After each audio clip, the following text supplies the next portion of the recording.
네, 요즘에 재테크는 물론이고 세테크에 이어서 최근엔 자녀테크라는 신조어가 생겨났죠. 그만큼 부모님들이 자녀의 부동산 재테크를 적극 도우려는 사례가 크게 늘고 있는 것 같아요. 그래서 오늘은 여은복 박사님과 함께 자녀테크에 대한 중요한 팁을 알려드리려고 합니다. 안녕하세요, 박사님. 네, 반갑습니다. 네, 부모가 자녀와 차용증을 쓰면 네. 무려 2억 원까지 증여세 없이 돈을 융통해 줄 수 있다고 하는데요. 맞습니다. 구체적으로 어떤 내용인가요? 네. 정확히는 이제 자녀가 만약에 성년 자녀라면요, 모두 2억 5천만 원까지, 오. 예, 2억 5천만 원까지는 부모가 자녀한테 자금을 융통해 줄 수가 있어요.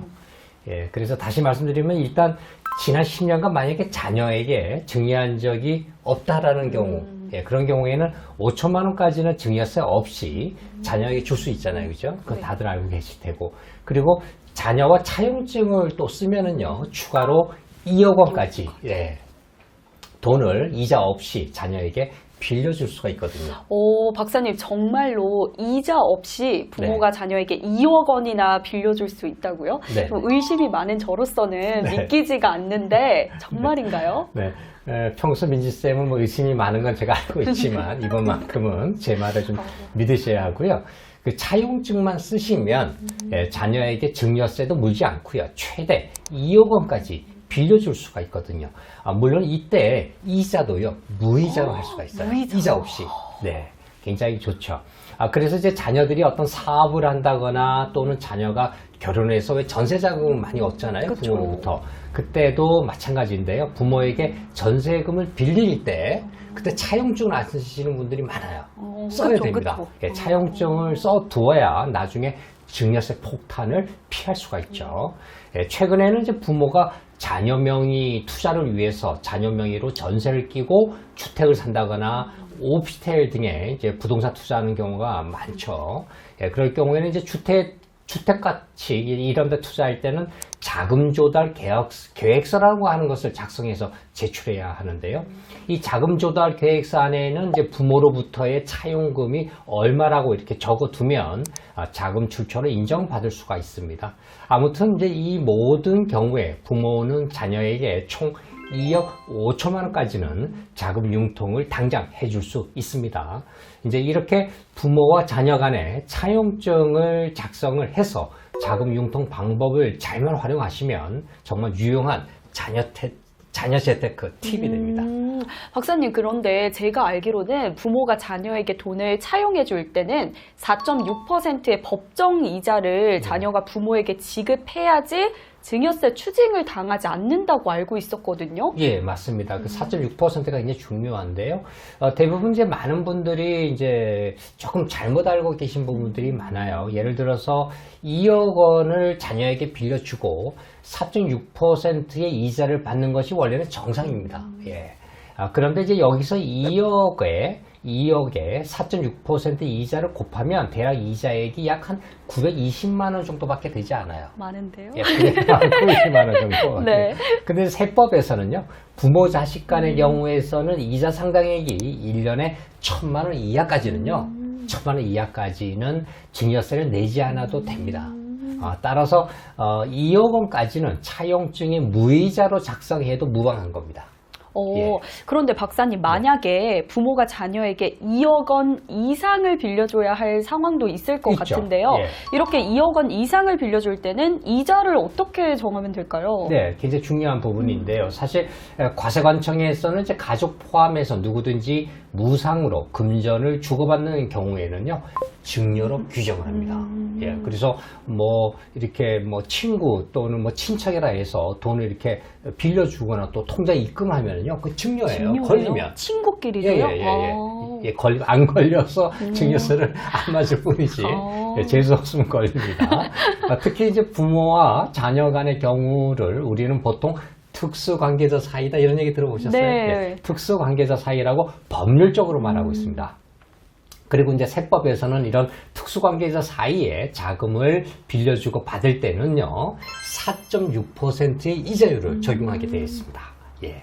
그리고 만약에 이자를 지급하지 않았거나 또는 이자를 지급했다고 하는데 예금 통장 기록이 없어요. 오. 예, 뭐 이렇게 현찰로 줬다 그 인정 못 받았습니다. 아, 거래 내역을 증빙하지 예, 못하면 예, 예. 증여세를 또 내야 될 수도 있다. 맞습니다. 예, 이게 통장에 아. 항상 입금 기록을 남겨줘야 하죠. 이렇게 거래 내역을 증빙하지 못하면 증여세 포탈로 간주가 될 수 있습니다. 이럴 경우에 엄청난 또 세금 폭탄을 또 맞을 수가 있죠.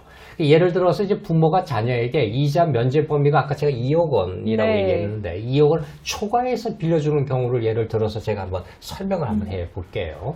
자녀에게 예를 들어서 3억을 빌려줬다고 한번 가정을 해보죠. 일단 이자율 4.6%를 적용해야 됩니다. 예, 그리고서 3억 곱하기 4.6% 하면 이자액이 약 한 1,380만 원 정도가 나오는데요. 앞서 제가 1년에 1,000만 원까지는 증여 과세 대상에 제외된다라고 설명드렸잖아요. 네. 예, 그러니까 이제 1,380만 원 중에서 1,000만 원을 빼면 이제 자녀가 부모에게 지급해야 할 이자는 1년에 380만 원에 불과합니다. 예, 따라서 3억 원을 이제 차용해서 이자 380만 원만 자녀가 부모에게 예, 이자를 통장으로 갚으면 되고요. 380만 원에 대한 이자율은 약 한 1.27% 정도 돼요. 그래서 이제 3억 원을 빌렸을 경우에는 이 380만 원에 해당하는 1.27%의 이자율을 차용증에 써주면 됩니다. 오, 박사님 그러면 네. 2억 원이 넘는 돈을 자녀에게 빌려줄 때는 4.6%의 이자를 정해야 한다 이렇게 그렇죠. 말씀을 하셨는데 네네. 그럼 이자는 매월 자녀가 부모에게 지급해야 하는지도 좀 궁금해요. 네네. 그리고 네. 원금 상환 기한 같은 거는 네. 차용증에 또 어떻게 적으면 되는지도 굉장히 궁금합니다. 네네. 빌려주는 돈이 이제 2억 원을 초과해서 이자를 지급해야 되는 경우도 종종 있죠. 이자 지급 방식은 매월 지급하지 않아도 돼요. 오. 예, 이게 뭐 분기별로 지급한다든가 또는 연간 1회에 내가 한번 지급하겠다라든가 이런 것들 차용증에 그대로 써주면 돼요. 그래서 어떤 방법도 모두 가능하기 때문에 큰 문제는 없고요.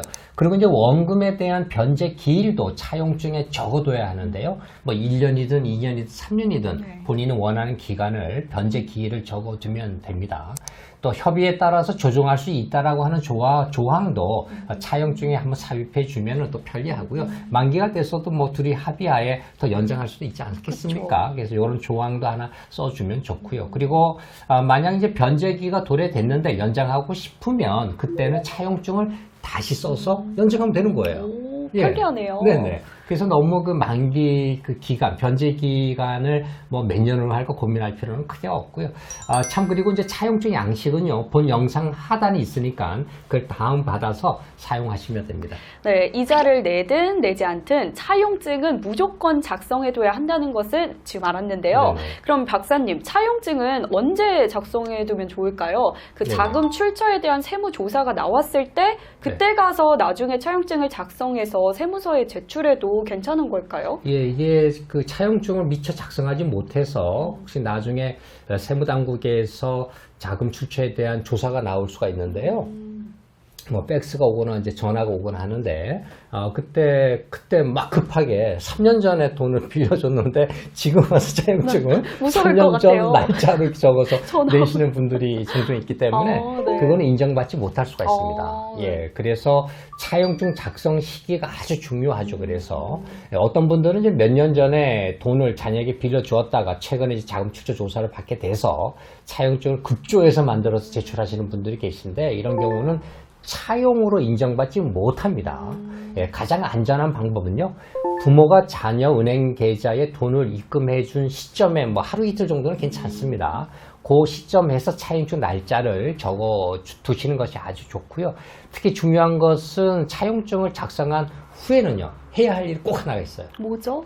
확정 일자를 받아야 됩니다. 차용증에. 그러면 차용증에 대한 확정 일자는 네. 어디 가서 받죠? 동네 주민센터 가서 받으면 되나요? 예, 이제 그것도 많이들 이제 헷갈려 하시는데 아닙니다. 그 임대 계약 우리가 왜 임대 계약서 같은 거 작성할 때 네. 그 임대 계약서 같은 경우에는 확정 일자를 받을 때 우리가 주민센터 방문하잖아요. 그쵸. 예, 거기서 도장을 맞는데 이 차용증은 달라요. 차용증에 대한 확정 일자는요.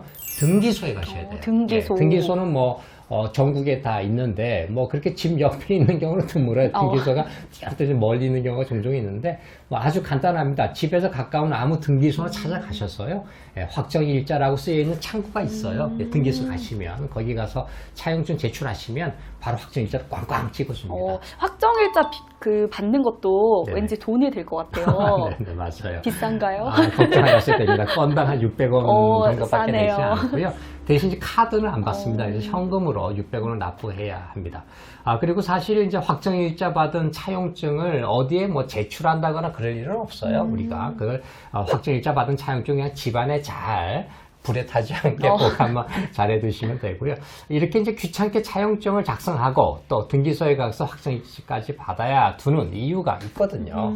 왜냐하면 이제 혹시 나중에 주택자금 조달 소명 자료를 세무서에 제출할 경우가 생길 수가 있어요. 예, 없을 수도 있는데 이때를 대비해서 작성을 해 두는 것이죠. 만약에 이제 그 정당한 차용증이 없거나 또 차용증이 있더라도 확정일자를 받아주지 않았다면 이제 국세청 입장에서는 차용증이 없기 때문에 정직하게 차용한 것으로 알 수가 없잖아요. 그렇죠. 그것이 있더라도 이제 또 차용증이 있더라도 확정일자가 또 없다면 급조한 것으로 의심받을 수가 있기 때문에요. 꼭 받아두시는 게 좋고 기본적으로 꼭 알아두셔야 될 게 탈세 등에 대한 세금 추징과 관련해서는 모든 증빙은요.